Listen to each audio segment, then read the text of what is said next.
Welcome back to the channel Innovation Fitness with Harvey. Before we begin on the weighted standing marching video, this is purely an inspirational channel motivated through my vision loss journey, and the link for my disclaimer can be found in the description below. So I am doing a 3-part video. So in part 1 I done weighted supine marching when lying down on my back, so providing the most support.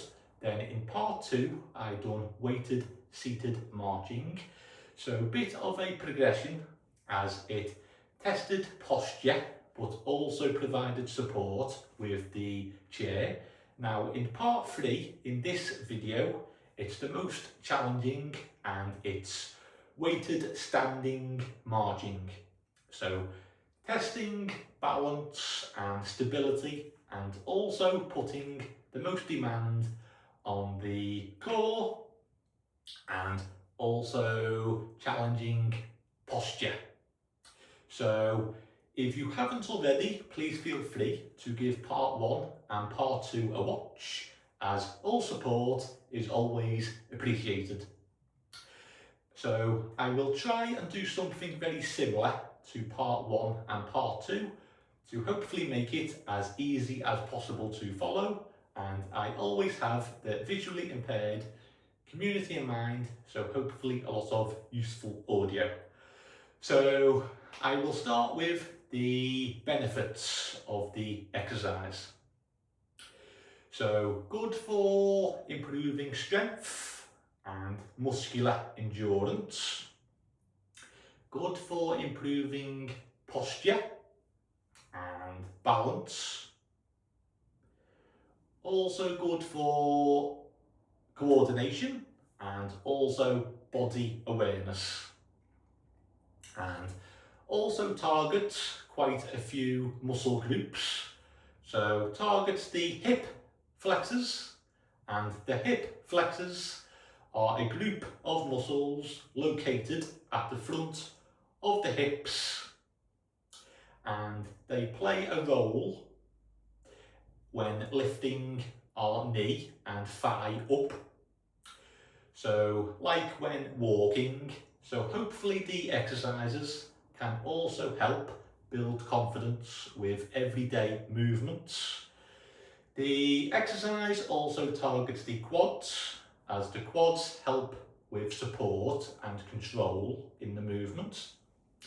It also targets the muscles at the outside of the hips, such as for pelvis stability. Also targets the core, as the core also works for stability in the exercise. So quite a number of benefits and muscle groups targeted. So in my variations, they can be easily done in the home with just some very basic equipment. So I will be using some dumbbells and also a loop resistance band, and kettlebells could also be used instead of dumbbells. And also in the exercise I could also use a sturdy surface around, and I don't have to use the surface, it can just be there for confidence in the movement. So I will get started on my demonstrations. So I will begin with the initial setup. So firstly I will stand tall, and my feet will be hip width apart, and my weight will be evenly distributed across my feet, and stand tall, so nice upright posture. So head just facing forward, my spine, so tall spine but neutral, so not leaning back or leaning to the sides in the exercise. My shoulders will be nice and relaxed, so not shrugged up. Also core slightly engaged in the exercise. And basically for posture, it's almost like a string pulling the crown of my head up towards the ceiling. So, and for the visually impaired community, I am using a rope with tape securing it to the floor, and that helps me with position in the movement so I don't lose my bearings in the exercise. So I'll try and include as much information as I can.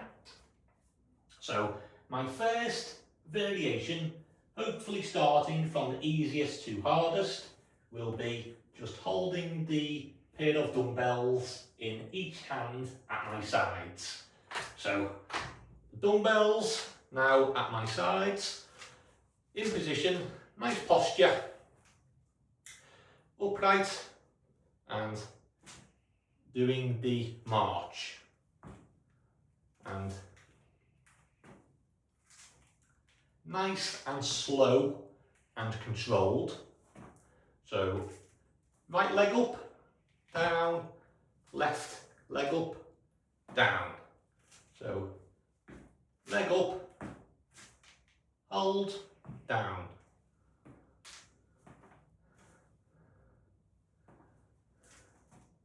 And a good rep count is maybe 10 to 15 reps on both legs. And with the dumbbells, it adds external load to the exercise. So putting more demand on the muscles working in the exercise, such as the hip flexors, and also challenging stability. So working the core in the movement.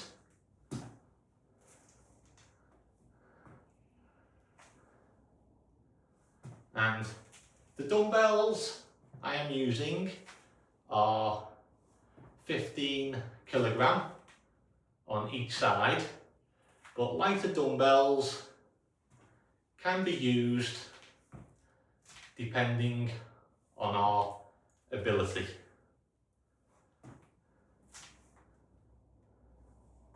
And when lifting my knee up, it all depends on our ability as well.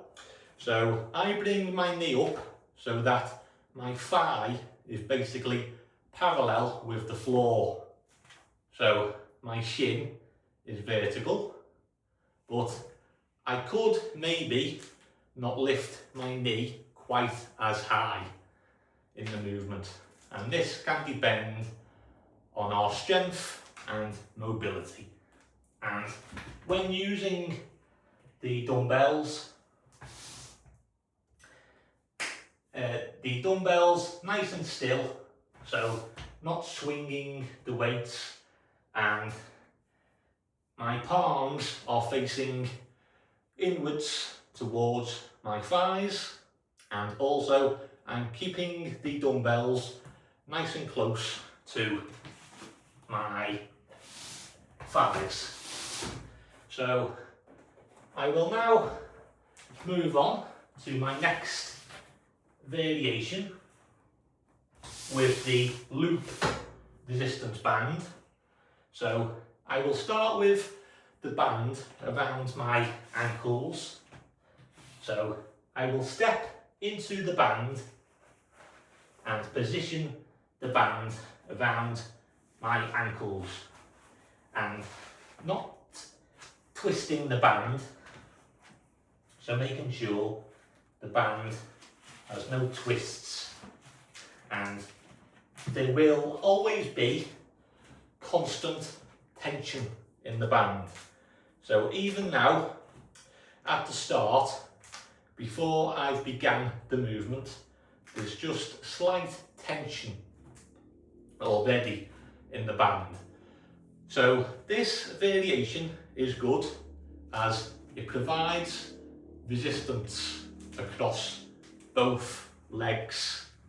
So both legs are working in the movement. And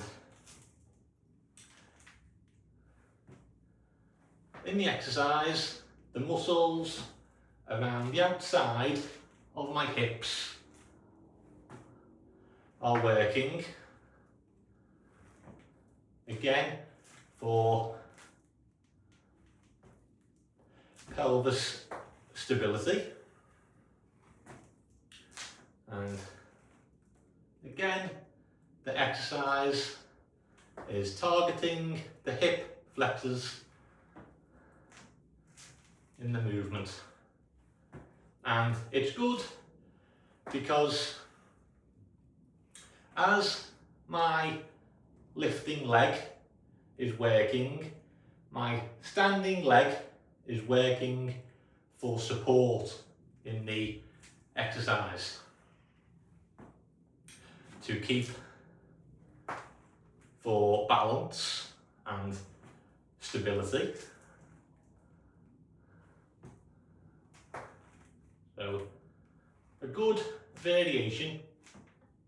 And also, when I bring one knee up, my opposite arm naturally comes forward. So right knee up, left arm forward, left knee up, right arm forward. And that can be good for coordination in the exercise. So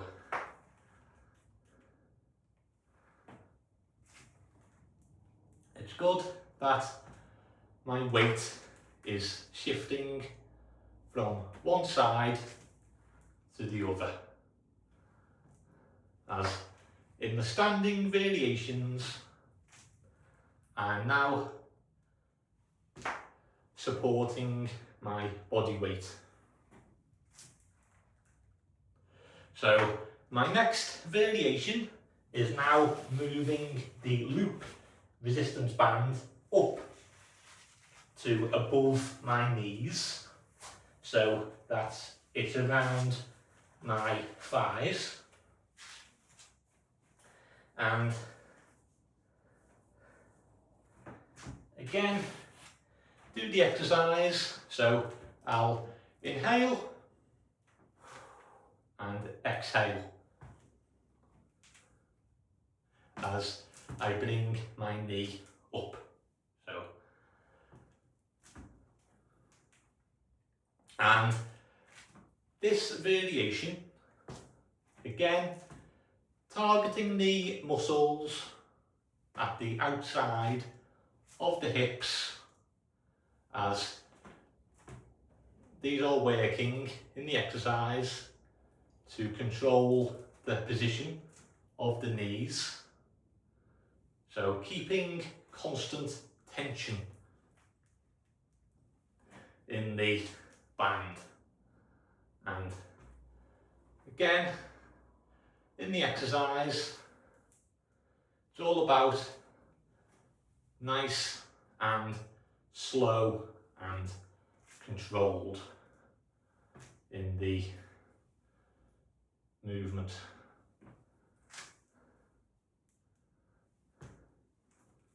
So again, good rep count is maybe 10 to 15 reps on both sides. And again, just bringing my leg up within a comfortable range.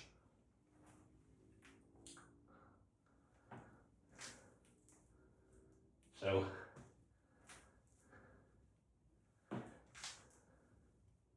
I will now move on to my final variation, which is the suitcase march. So the suitcase march now provides a uneven load, as again could be a kettlebell or dumbbell. So I'm using the dumbbell. Now in my first variation, where I had dumbbells at each side, I may have to lower the weight if needed, as it's the most challenging variation, as it's testing core, posture and balance, as making sure in the exercise I'm not allowing the weight to pull me to the side. So pulling me towards the weight or away from the weight. So again, keeping a good upright posture. And the dumbbell is in my right hand. So keeping the dumbbell nice and close to my thigh, and again, maybe once I've done around 10 reps on the right side, I will then switch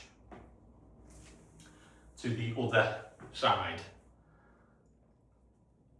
So moving the dumbbell over to the other side, and again using my rope for orientation as best as I can, and nice and slow and controlled. And when picking the weight, it's all about making sure that our form, so the posture and control of the movement, is always at the top of the list in the exercise. So always the most important thing in the exercise is form. And even in this variation, in the suitcase march, it can be related maybe to everyday movements, such as when maybe carrying a shopping bag. So sometimes in everyday movements, we are doing things without even realizing. So this exercise could maybe be relatable. So I think that rounds off my video of the weighted standing marching. So I hope you've enjoyed the 3-part series. So just a quick recap. Part 1 was the weighted supine marching. Then in part 2, it was weighted seated marching. Then in part 3, in this video, it was weighted standing marching. So quite a lot of information, and hopefully I've shared how the exercise can be easily adjusted depending on our ability. So if you've enjoyed, please like, share and subscribe. Thank you for watching, and any suggestions are always welcome, so feel free to put them in the comment section, and I hope to see you in the upcoming videos.